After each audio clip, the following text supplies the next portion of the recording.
The amount of wealth you took out of India, that is nothing compared to what you did for us. You took tremendous amount of wealth, you built up the whole British kingdom from India. You realize that without material wealth, your great empire would not have lasted a single moment. And do you also realize that it was because of our wealth, with our crops, our cotton, our jute, which has helped to make you a great empire. And in return for this, you offer us a vaguely nebulous democratic way of life, which you would have come to anyway.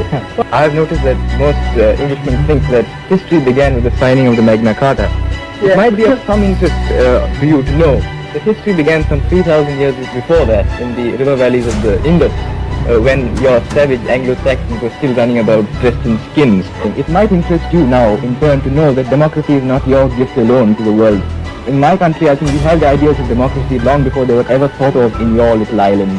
When did you have the idea of democracy? We had the ideas of democracy. We had the village councils, what we call the village panchayats, where the elected elders of the village managed the village as an administrative unit. That was done as far back 3,500 years before Christ.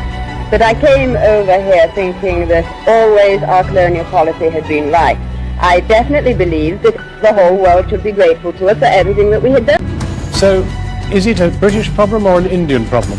No, I think it is a British problem. First of all, because there is so much historical amnesia about what the empire really entailed. The fact that you don't really teach colonial history in your schools.